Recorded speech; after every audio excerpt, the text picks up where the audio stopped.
terminar lo que hoy deseamos compartir con la ayuda de Dios. Vamos a abrir nuestras Biblias en la carta a los Romanos, en el capítulo 1, y vamos a notar lo que dice la Escritura en el versículo 16, a través del apóstol Pablo. En Romanos capítulo 1 y el verso 16, el apóstol Pablo presenta lo que a mi juicio es la mejor definición de lo que es el Evangelio. Ustedes juzgarán si estoy en lo correcto o no.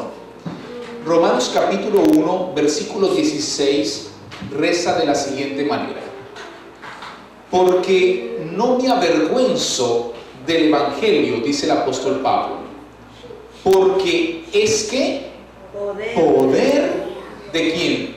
De Dios, para salvación a todo aquel que cree, al judío primeramente y también al griego. Pero tal vez nos preguntaríamos, ¿qué es el Evangelio? El Evangelio viene de la palabra griega evangelizomai. Evangelizomai significa, traducido, no transliterado, sino el significado de evangelizomai sería como decir buenas noticias o buenas nuevas. Si quisiéramos traducir esa palabra al español, diríamos entonces que el Evangelio son buenas nuevas. ¿Ok? ¿Cuáles son esas buenas nuevas? Bueno, tal vez sería importante decirlo, ¿no? ¿Qué les parece escuchar que por causa de nuestro pecado debemos morir, pero que ahora hay una buena noticia, y es que gracias a Cristo Jesús, a su sangre en la cruz, ahora podemos ser salvos de por vida, para siempre? ¿Cuántos de ustedes parece una buena noticia esa? Yo creo que para todos sería una buena noticia.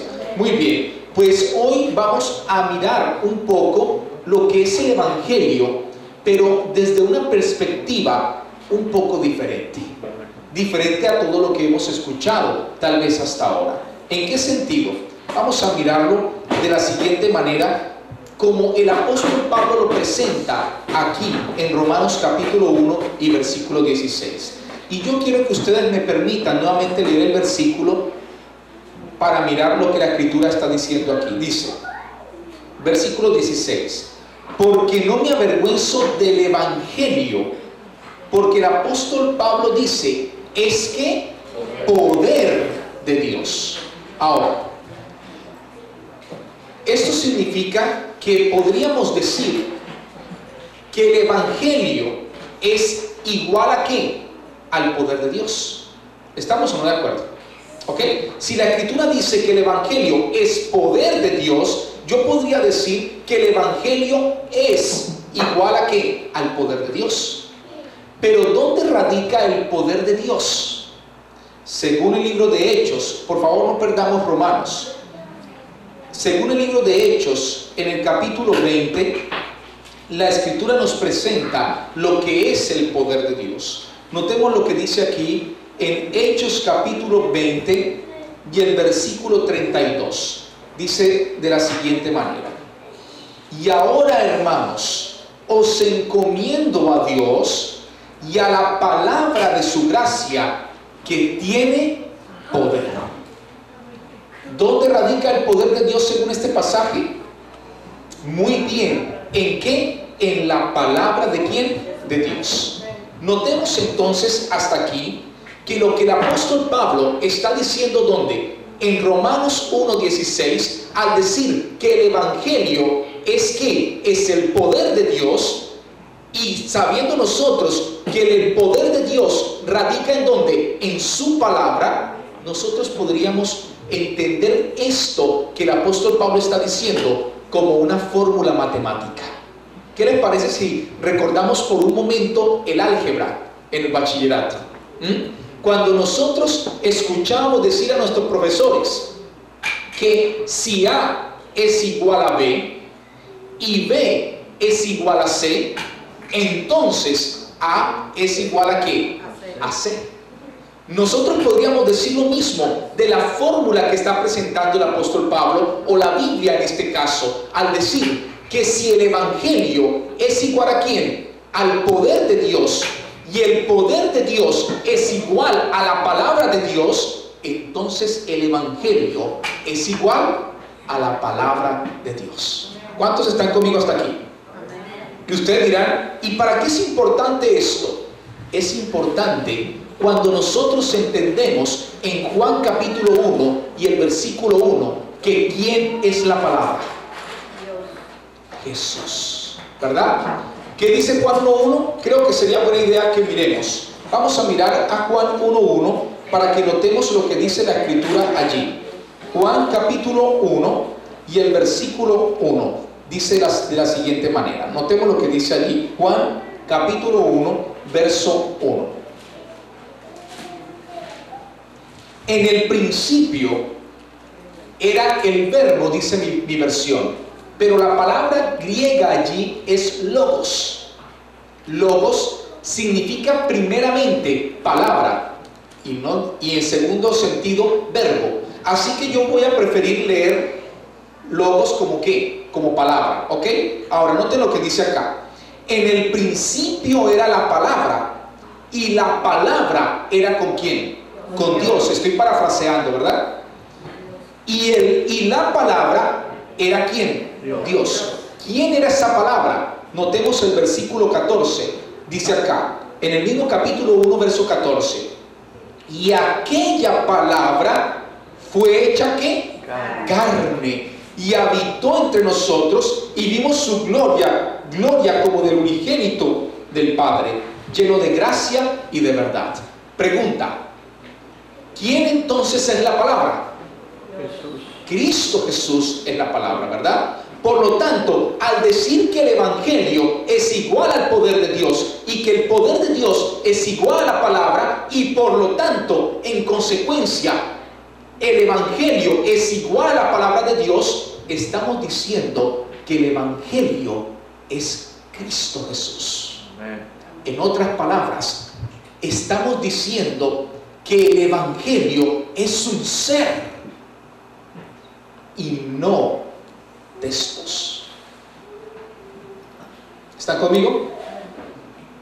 Si esto no fuera así, entonces ¿cómo entenderíamos que hombres como Abraham, que hombres como Isaac, bueno, hablemos de Noé o de Enoch, van a ser salvos? Si ellos no tuvieron donde en sus tiempos la palabra escrita. ¿Están conmigo hasta aquí? Oh, lo que estamos mostrando en este momento es que el Evangelio es algo vivo. El Evangelio no son textos y letra muerta, sino algo que vive y que desea vivir en ¿quién? En ti y en mí. Ahora, pero vamos a ahondar un poco más en este concepto. Notemos, por ejemplo, lo que el mismo apóstol Pablo está presentando en la carta a los Hebreos. Vamos a Hebreos capítulo 4 y leamos lo que dice el verso 1 en adelante. Aquí en el libro de los Hebreos, en la carta a los Hebreos, el apóstol Pablo presenta de una forma muy interesante la experiencia de ¿quién? La experiencia del pueblo de Israel que salió de Egipto.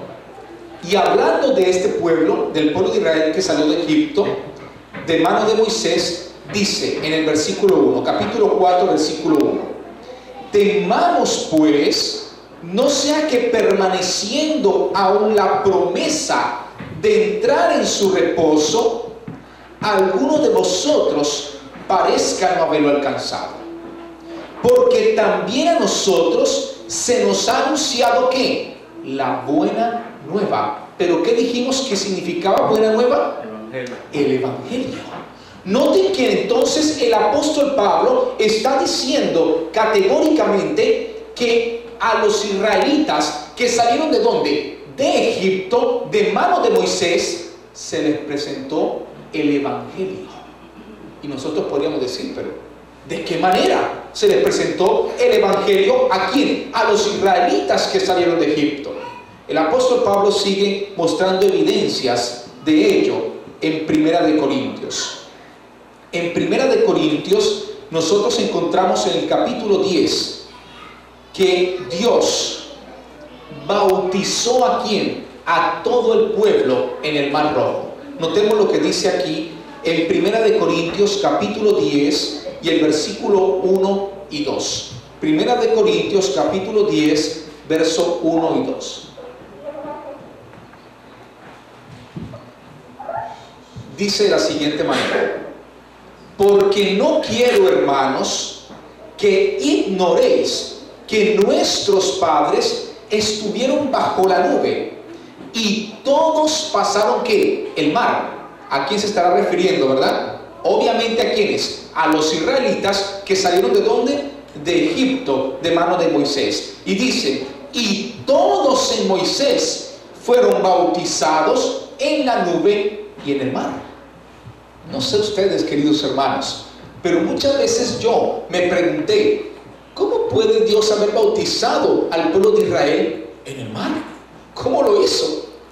Y lo pude comprender cuando el Señor me presentó lo que era el Evangelio, por lo que era el bautismo por medio del apóstol Pablo en la carta a los romanos. Noten lo que presenta también aquí en Romanos capítulo 6 y el versículo 4, el apóstol Pablo respecto a lo que es el bautismo. Dice del bautismo el apóstol Pablo: porque somos sepultados juntamente con él para muerte por el bautismo, a fin de que como Cristo resucitó de los muertos por la gloria del Padre, así también nosotros andemos en vida ¿qué? Nueva.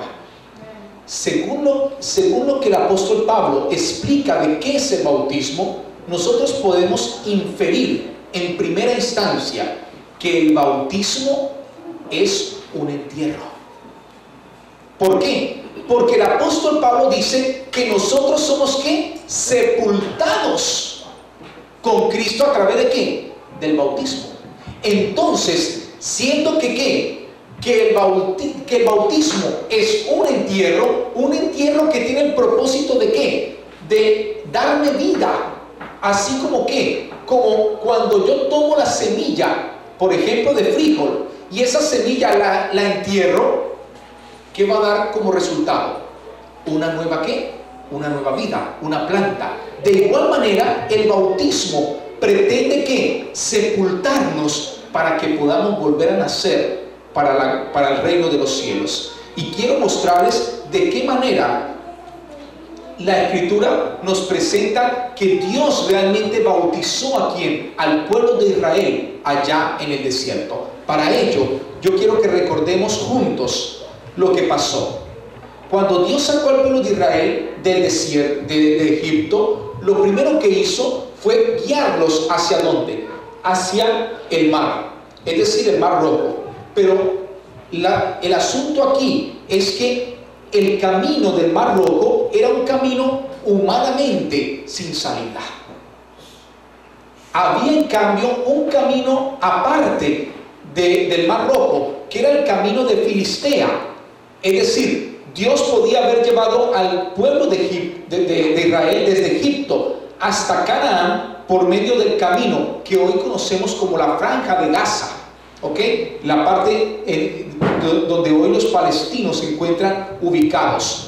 Allí Dios podía haberlos atravesado hasta llegar a Israel, es decir, a Canaán. Pero quiero decirles que Dios no lo hizo, porque el pueblo de Israel era un pueblo de esclavos, y al llevarlos por ese camino, los israelitas los filisteos podían haber salido como un pueblo guerrero, un pueblo bélico que era, y los israelitas se hubieran devuelto nuevamente ¿hacia dónde? Hacia Egipto. Por lo tanto, lo que Dios hizo fue sacar a Israel y llevarlo hacia el mar para encajonarlo. No sé si me explico. Es decir, dejarlos atrapados entre el mar y los egipcios que luego venían tras ellos. Ahora, si entendemos esta situación, podemos también entender que la situación de Israel entre el mar y los egipcios es una situación de muerte, ¿verdad? ¿Por qué? Porque humanamente nadie podía salvar a un pueblo de niños, mujeres y hombres esclavos que estaban totalmente desarmados, frente a un ejército que en ese momento era la potencia mundial de su época. ¿Ok? Ahora, quiere decir entonces que con toda autoridad podemos decir que de este lado del mar, ¿cómo se encuentra Israel? Muerto, ¿verdad? Están muertos de este lado del mar, pero Dios abre que el mar y entonces Israel comienza a pasar en seco, pero aunque pasa en seco, al lado derecho y al lado izquierdo tiene dos paredes de ¿qué? De agua. Y yo pregunto, al mirar hacia arriba, ¿podían decir los israelitas de sí mismos, estamos sepultados o no? Podían decir, estamos sepultados en el agua. De igual manera que nosotros, al ser sepultados, si pudiéramos abrir nuestros ojos, veríamos una pared de lodo a un lado y otra pared al otro lado. De igual manera, ellos estaban sepultados en el mar, y al pasar a través del mar, lo que hicieron fue pasar a través de un sepulcro. Y si eso no fuera suficiente evidencia, cuando los egipcios trataron también de pasar, ellos fueron sepultados. ¿En dónde? En el mar, literalmente hablando. Ahora, de este lado del mar, ahora los israelitas estaban ¿qué? Vivos. Pero noten, lo que hizo Dios fue pasar ¿a quién? A Israel de un estado de muerte, sepultándolos en el mar, a un estado de ¿qué? De vida y salvación. ¿De qué? Del oprobio y de la esclavitud en Egipto. ¿Queda claro por qué el apóstol Pablo dice que el evangelio fue predicado primero a quién? A los israelitas antes que a nosotros. Claro, porque el evangelio que fue predicado a quién? A los israelitas fue un evangelio práctico. Y eso es lo que hoy queremos traer en esta mañana. Un evangelio práctico, que tú, mi hermano y mi querida visita, puedas entender que el evangelio es algo vivo, es un interactuar constante con un ser real y divino, en este caso Cristo Jesús. Amén. Ahora sí estamos preparados para ir al texto que es nuestro texto tema en esta mañana. Vamos rápidamente en esta tarde, vamos rápidamente a Mateo capítulo 11. Y vamos a notar ese evangelio vivo allí en Mateo capítulo 11 y el versículo 28.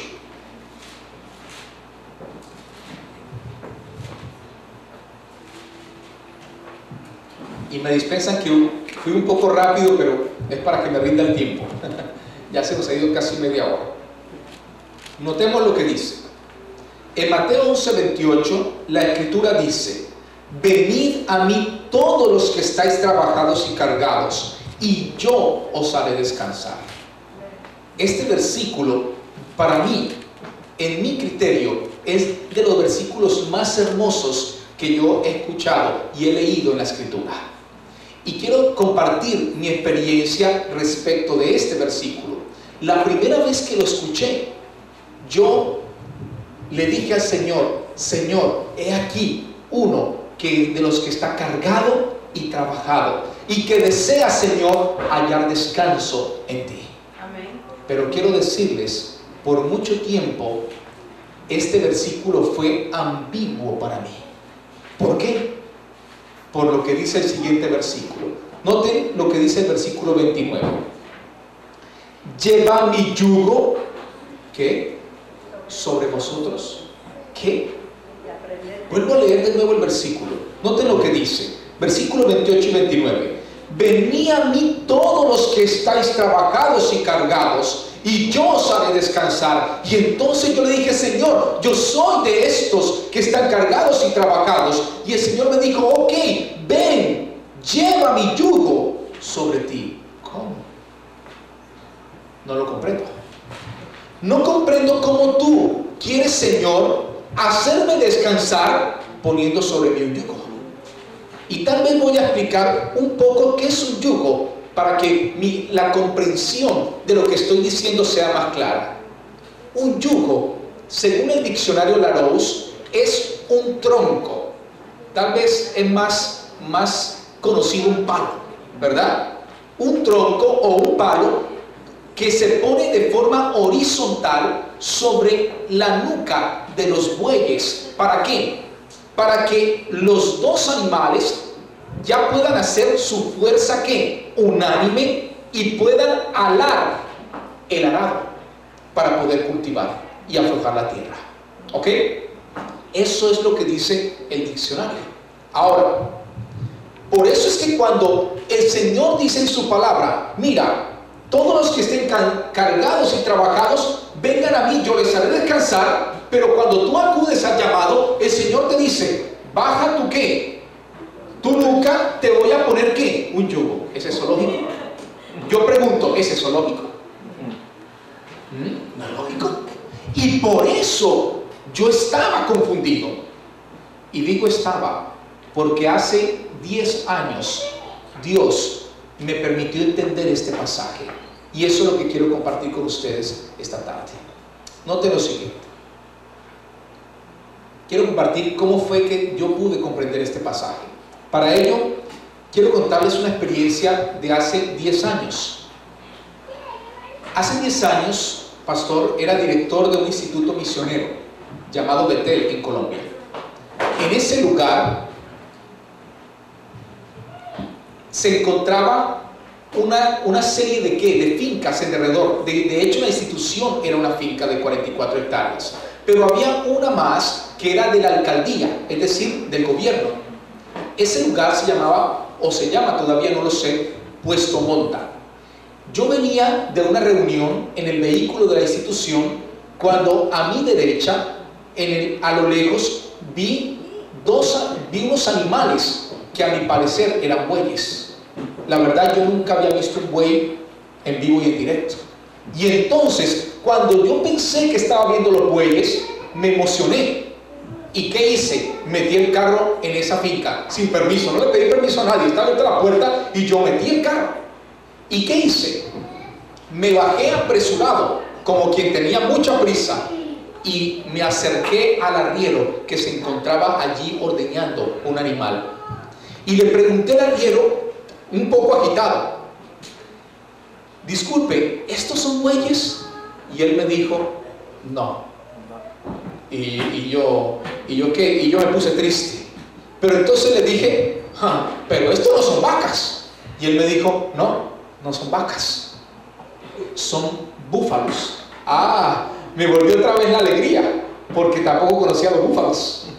Y entonces vi tremendo animalote allí. Y él comenzó a hablarme sobre los búfalos, el mantenimiento que había, cómo los habían traído, ya que los búfalos no son originarios de América del Sur. Entonces me explicó cómo los habían llevado hasta allá. En fin, cuando estábamos en esa conversación, yo vi a lo lejos algo que a mi parecer era un yugo, ya que nunca había visto un yugo tampoco en vivo y en directo, solo lo había visto en la fotografía, en el diccionario.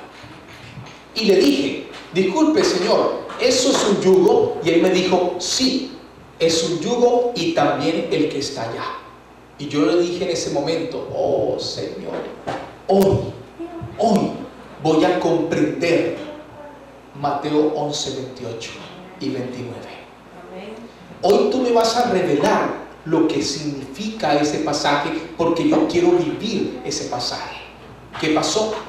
Lo que pasó fue que inmediatamente le pregunté al hombre, por favor, explíqueme qué es el yugo.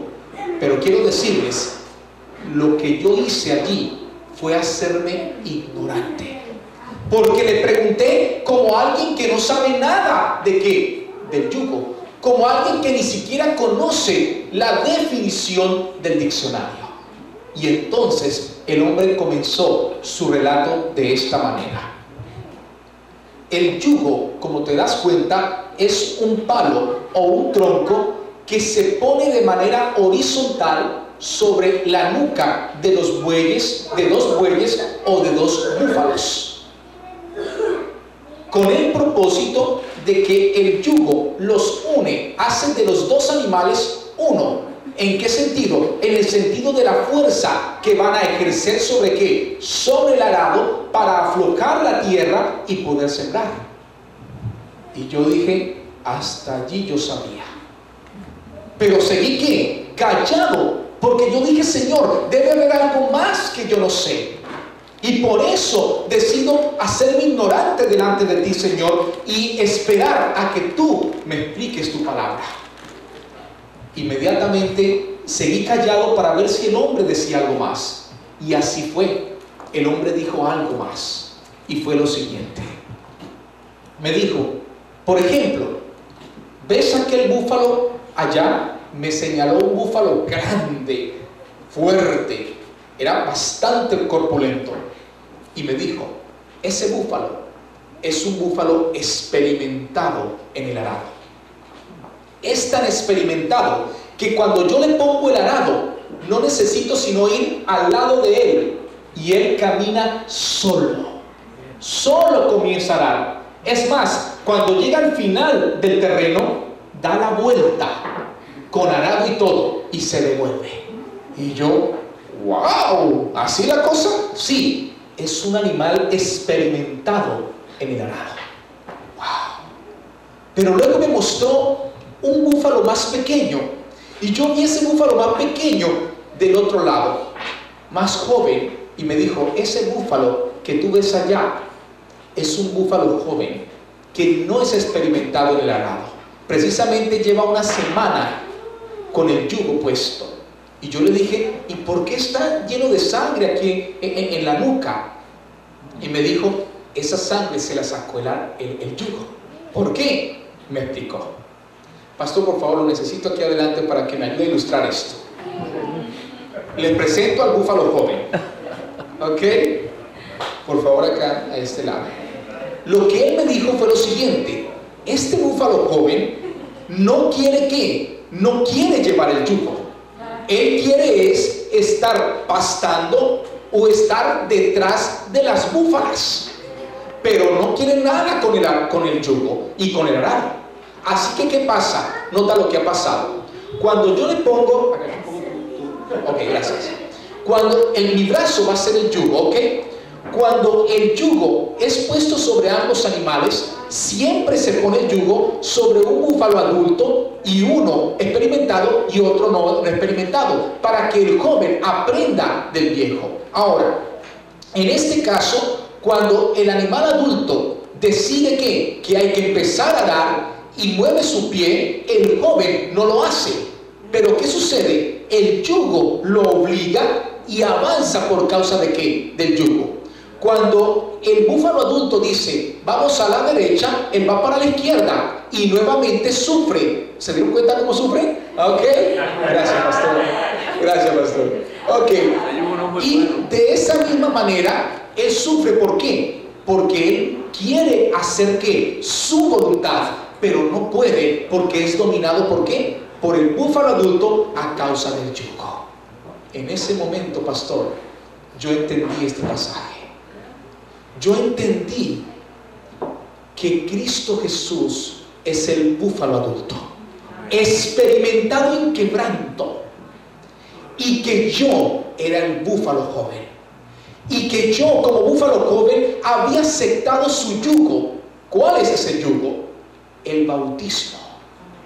Y tú dirás, ¿y por qué tú crees que el bautismo representa el yugo? Porque es a través del bautismo como Cristo y yo llegamos a ser uno. Ahora, es a través del bautismo como Jesús me dijo, lleva mi yugo, yo lo acepté, pero aún así no he vivido el pasaje. Siempre sigo con mis cargas, siempre sigo con mis cuitas. Y el Señor ha dicho, lo has hecho, no has podido descansar y reposar en mí, porque tú quieres hacer tu voluntad y no te quieres dejar guiar por mí. En ese momento comprendí que yo necesitaba aprender lo que dice el versículo 29. Noten lo que dice Mateo 11:29. Dice, llevad mi yugo sobre ¿quién? Sobre vosotros. Ahora sí entendemos esto, ¿verdad? Y aprended de mí, que soy manso y humilde ¿de qué? De corazón.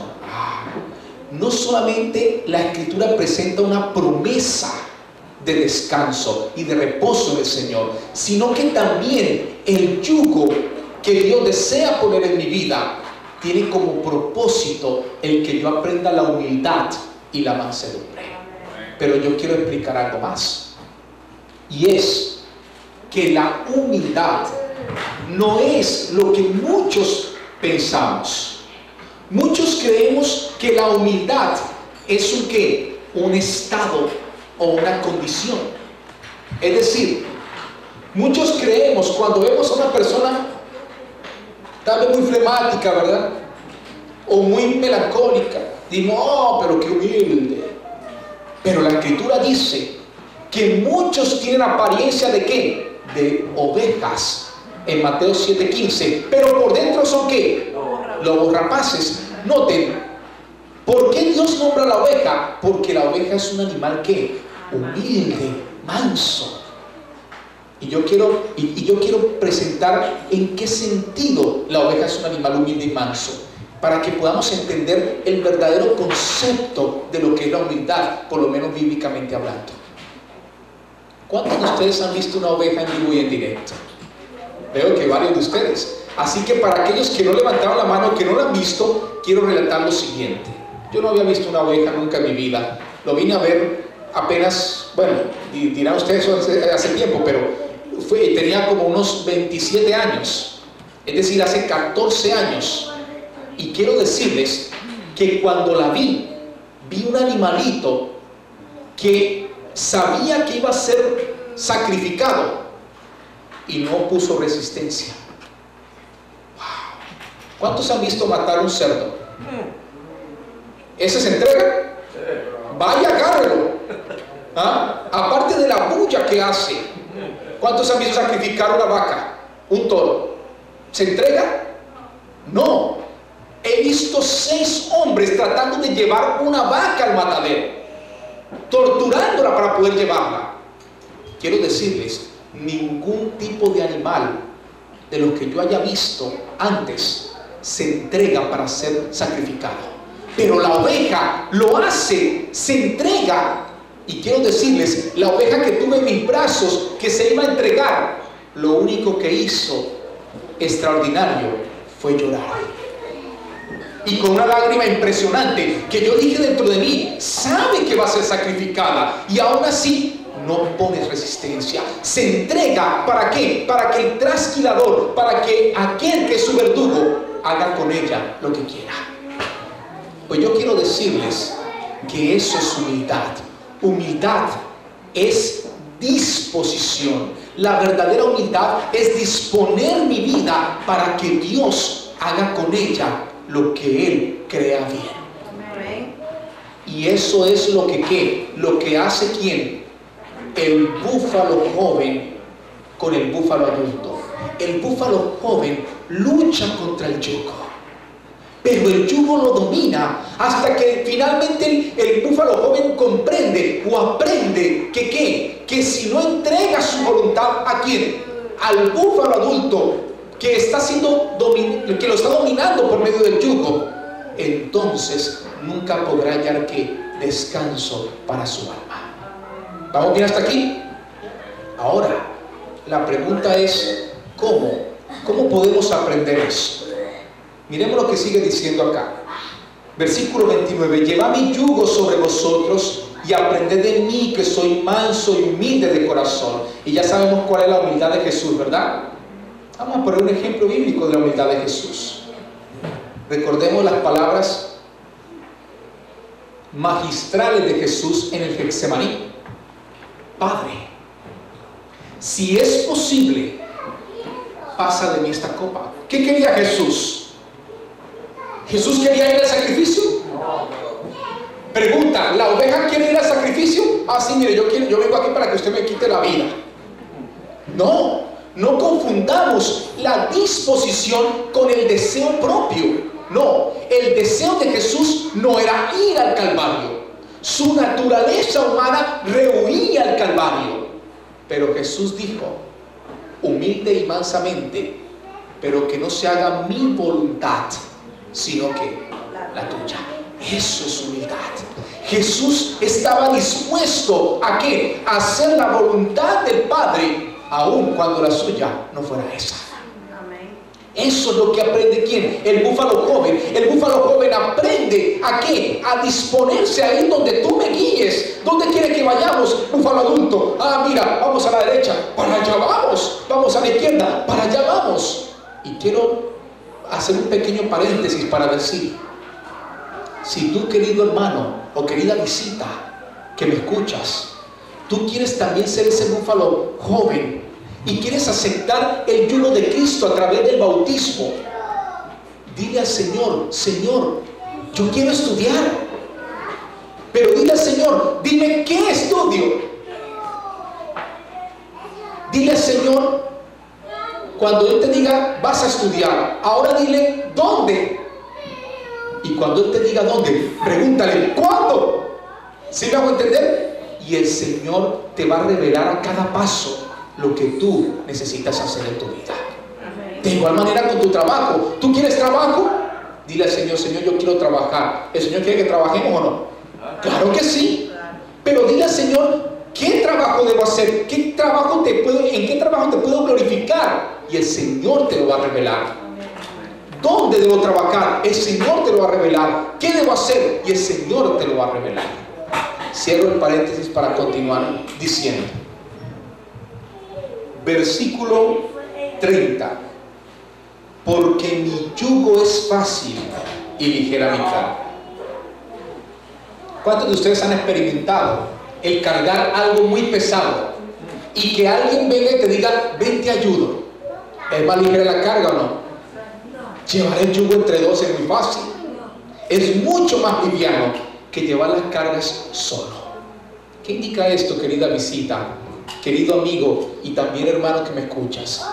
Que entrar a la iglesia, ser bautizado, no va a quitar de ti tus cargas, va a quitar de ti tus pecados. Amén. Pero las cargas, ahora, eso que era tan pesado que tal vez te doblaba del peso, ahora va a ser alivianado por alguien que tiene el poder de llevarlas. Amén. ¿Están conmigo hasta aquí?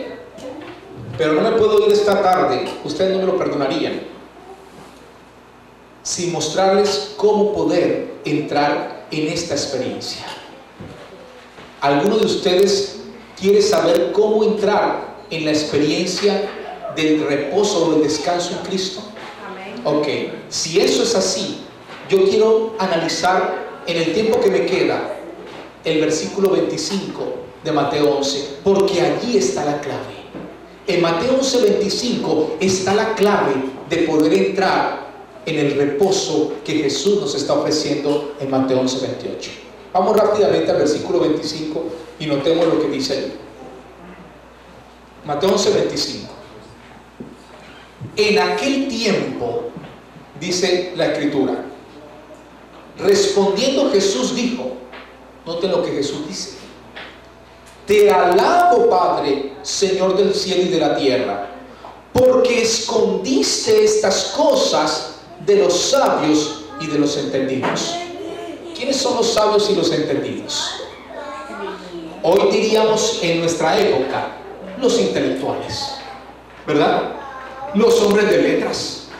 Tal vez tengan 2 doctorados, 3 doctorados, muchos magíster.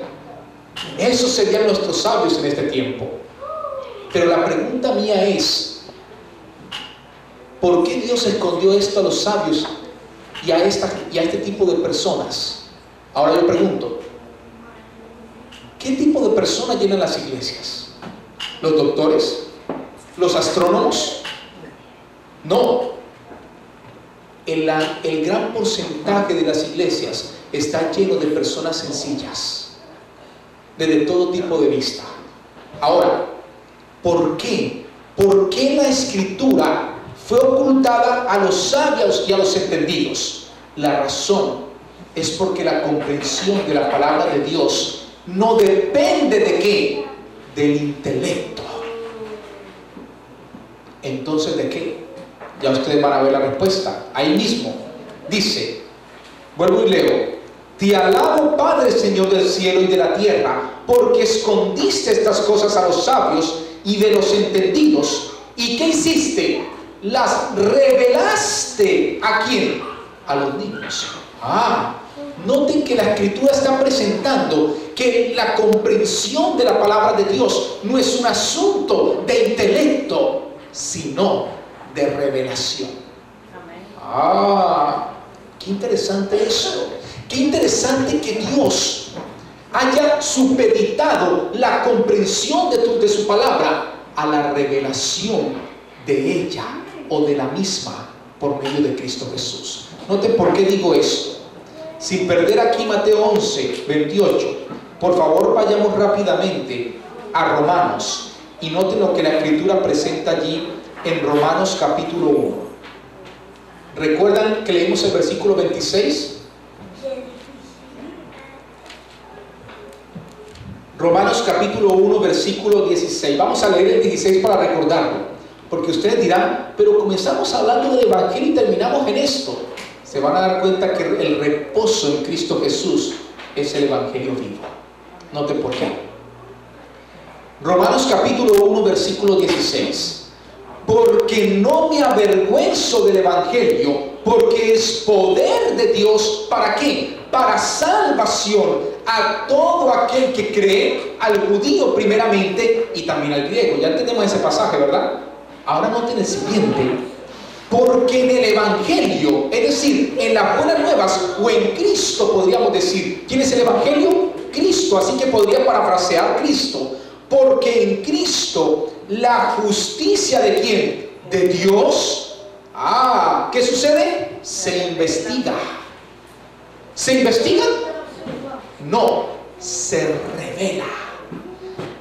¿Cómo entendemos el Evangelio? Por medio de revelación. ¿Cómo entendemos a Cristo, que es el Evangelio? Por medio de revelación, por medio de la fe y para fe, como está escrito, mas el justo por la fe vivirá. ¿Qué les parece esto? ¿Notaron que hablamos del mismo idioma en Mateo 11:28? Cuando Mateo 11:28 presenta a Cristo como el ¿qué? Como el búfalo experimentado en quebranto, nos está tratando de hacer entender que es Cristo Jesús quien quiere vivir una experiencia contigo. Ya tú no estás solo, ya tú no estás sola. Ahora Cristo es uno contigo y por lo tanto todas tus cargas y tus cuitas las vas a llevar juntamente con Él. Eso es lo que Cristo está presentando. Ahora, regresando otra vez a Mateo 11 y el versículo 25, la Escritura continúa diciendo algo que por mucho tiempo tampoco entendí, al decir, y la revelaste ¿a quién? A los niños. Antes de presentar la parte de los niños, yo quiero decir algo más. Quiero presentar un ejemplo bíblico de lo que estoy diciendo y que recopila todo lo que hemos dicho hasta ahora. El ejemplo de Saulo de Tarso. ¿Cuántos saben quién es Saulo de Tarso? Ok, tal vez mis visitas no, ¿verdad? Saulo de Tarso era un fariseo de fariseos, como él mismo se autodenomina. Era un doctor en la ley, es decir, un intelectual. Hoy diríamos un PhD, ¿verdad? En todo lo que tenía que ver con el judaísmo. Era políglota, manejaba alrededor de 4 o 5 idiomas. Fuera de eso, aunque era tan joven, hacía parte del Sanedrín, es decir, de la cúpula gobernante de Israel. Y quiero decir, este Saulo de Tarso, ¿entendía las Escrituras o no? La respuesta es no. ¿Por qué? Porque ¿de quién hablan las Escrituras? De Jesús. ¿Y qué hacía con los que seguían a Jesús? Los persiguió y los mataba. Entonces no comprendía ¿qué? La Escritura. Pero cuando Saulo de Tarso, que se convierte en el apóstol Pablo, comprendió las Escrituras, lo comprendió cuando yendo ¿hacia dónde? Hacia Damasco, Jesús se le presenta en el camino y lo derriba, no de un caballo, iba a pie, de paso, ¿no? ¿Ok? ¿Pero qué? Pero lo derriba al piso. ¿Y qué sucede? Al derribarlo, el apóstol Pablo, sabiendo quién era el que estaba presentándose, Jesús, le dice al Señor: Señor, ¿qué tú quieres que yo haga? Pregunta, ¿cómo se llama eso en una palabra que ya hemos visto? Humildad. ¿Qué dijo? ¿Qué tú quieres que yo qué haga? ¿Qué está diciendo? Ahora aprendió la humildad. ¿Por qué? ¿Cómo la aprendió? A través de la revelación de ¿quién? De Jesús. Pero Pablo había investigado mucho las Escrituras, se conocía las Escrituras y sus cartas demuestran eso. ¿Pero comprendía las Escrituras? No. Notemos entonces que cuando Mateo 11:25 dice que esto no es para revelárselos a quién, a los sabios o a los entendidos, se está refiriendo que en verdad no es un asunto de intelectualidad, sino de ¿qué? De revelación. Pero tú, mi visita, me podrás estar preguntando en este momento, ahí en tu puesto, ¿verdad? Podrás estar preguntándote, pero ¿cómo? Yo necesito entonces que se presente Jesús en mi vida literalmente. Y la respuesta es no. Tú puedes recibir una revelación de Jesús diaria. Al despertarte en la mañana y abrir tus ojos y darte cuenta que estás vivo, eso es una revelación del poder de Dios. Porque gracias a Dios tú vives. Es su aliento el que todavía permanece en ti cada mañana. Otra revelación más. ¿Qué les parece cuando nos sentamos a la mesa, tal vez al desayuno, o al almuerzo o a la cena, y vemos los alimentos allí?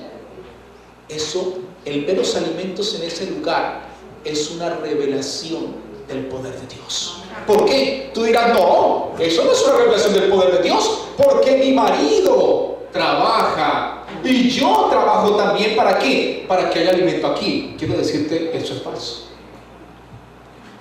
Es fake. ¿Por qué? Porque si tú trabajaras y no hubiese alimentos en el supermercado, porque Dios retira su poder ¿de qué? De la semilla, ¿qué van a sembrar? ¿Qué tú vas a comprar con el dinero? ¿Tú has probado un billete de $100 al vapor? Quiero decirte, eso no alimenta. Y quiero decirte, con todo el dinero que tú tengas, si Dios no pone su poder en la semilla, no hay alimento. Y si no hay alimento, tú no comes nada. Así que los alimentos que están sobre la mesa son una revelación del poder de Dios para cada uno de nosotros. ¿Están conmigo hasta aquí? Pero ya llegó el momento de terminar. Y voy a terminar mostrando qué debemos aprender de los niños. ¿Por qué? Porque el apóstol Pablo dice, Jesús dice aquí, y la revelaste ¿a quién? A los niños. Esto me recuerda al pasaje de Mateo 18.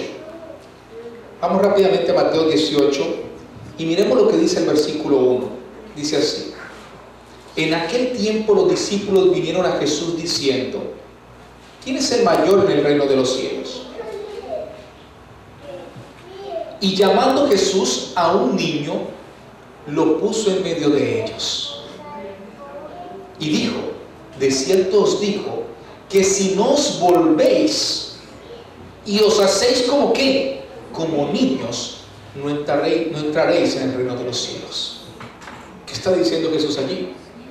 Está poniendo como condición para entrar al reino de los cielos el ser como un niño. ¿O no? Es una condición. Y mi pregunta es, ¿qué debo aprender yo como adulto de un niño? ¿Acaso sus travesuras? ¿Su indisciplina? ¿Su falta de concentración? No. Entonces, ¿qué es lo que necesitamos aprender? Muy bien. Yo quiero ilustrarlo a través de un niño. ¿Hay algún niño aquí entre la edad de 3 y 7 años? Tal vez la niña del tetero. ¿Sí? ¿Cómo se llama? ¿Alguien la puede traer? ¿Cómo se llama la niña? Ven, baby, ven un momento, que yo quiero ilustrar algo contigo acá. Queremos aprender algo de ti. Y viene con la mamá. Eso es muy importante, que venga con la mamá. ¿Cómo es el nombre de la bebé? Ariana. Ariana, how are you? You fine? Please. ¿Habla español bien? Ok, bien. Hasta aquí el lindo mío. Ok, Ariana. ¿Cuántos conocen a Ariana? Levante su mano. Ok, los que no la conocían, aquí les presento a Ariana, ok, muy linda, ¿verdad? Con esos que miren eso, ¿ah? ¿Ah? Hermoso, ¿verdad? Muy bien, yo quiero decir algo. ¿Qué edad tiene la baby? 4 años, apenas lo que necesitaba. Yo quiero hacer 2 preguntas respecto a Ariana, ok. La primera pregunta que voy a hacer es la siguiente. ¿Cuánto creen ustedes, hermanos, que Ariana cree que sabe? Por favor, no me responda. Respóndese a sí mismo. Yo voy a responder las preguntas también. Pero la pregunta es, ¿cuánto creen ustedes que Ariana cree que sabe? Que ella cree que sabe. Voy a hacer la segunda pregunta inmediatamente.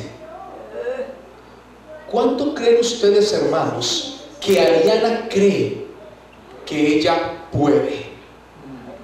¿Cuánto creen? Ok. Tengan en mente esas preguntas, porque yo voy a dar la respuesta y usted diga y juzgue si es correcto mi respuesta o no. Yo creo, sin conocer mucho a Ariana, aunque ya la estamos conociendo, ¿verdad, Ariana? Ok, que Ariana sabe que nada sabe. Y usted dirá, ¿pero cómo? ¿Acaso tú eres la mamá o el papá? No soy la mamá ni el papá, pero sé que los niños de edad de 3 años hasta los 7 pasan por una etapa a la que los psicólogos llaman la edad del por qué. A todo preguntan por qué. ¿Y por qué tal cosa? ¿Y por qué tal otra? ¿Y por qué tal otra? La mamá me cabecea aquí adelante y no es de sueño, ¿verdad? Ella me está cabeceando, dando su aprobación, diciendo, así es. ¿Por qué pregunta por qué? Porque sabe que no sabe nada. ¿Están conmigo hasta aquí? Segundo, también sé que ella sabe que no puede nada, o que nada puede. ¿Y saben por qué? ¿Saben por qué la mamá vino hasta acá con ella? Porque ella tiene temor de alejarse de su madre, porque se siente en peligro. Cuando un niño se siente en peligro, ¿qué es lo primero que dice? ¡Mamá!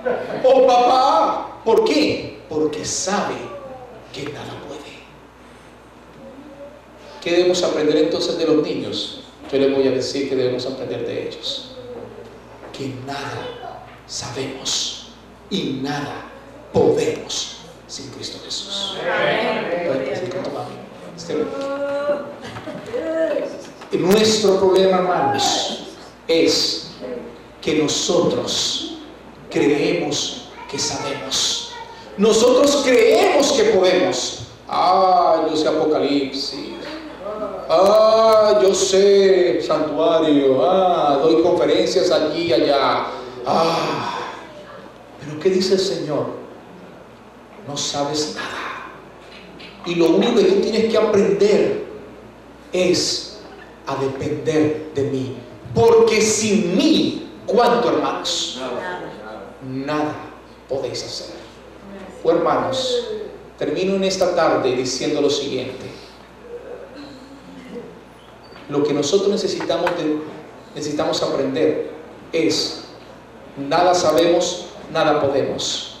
Necesitamos aprender a disponer nuestro corazón a Dios, es decir, a ser verdaderamente humildes. Y especialmente cuando esto se dé, cuando tú en tu corazón sepas que nada sabes, que nada puedes, y te dispongas al Señor, entonces va a crearse una dependencia de Él. ¿Saben? Esa dependencia se llama el yugo. Cuando tú dependes cuando tú tienes el yugo, tú dependes del experimentado. Pero cuando tú no dependes, es cuando tú vas fallando y equivocándote por la vida. Cuando Ariana estaba en el vientre de la madre, ella dependía de su madre a través de su cordón umbilical. Cuando los niños nacen, esa dependencia todavía se mantiene a través de un cordón umbilical virtual. Para donde va la mamá, va el niño. Como los pollitos, ¿verdad? Donde va la gallina, van ¿quiénes? Los polluelos. De igual manera, nosotros debemos tener una dependencia virtual de Dios. Y cuando eso suceda en tu vida y en mi vida, entonces se cumplirá lo que dice el versículo 30 de Mateo 11, al decir: porque mi yugo es fácil y ligera mi carga. Dios les bendiga.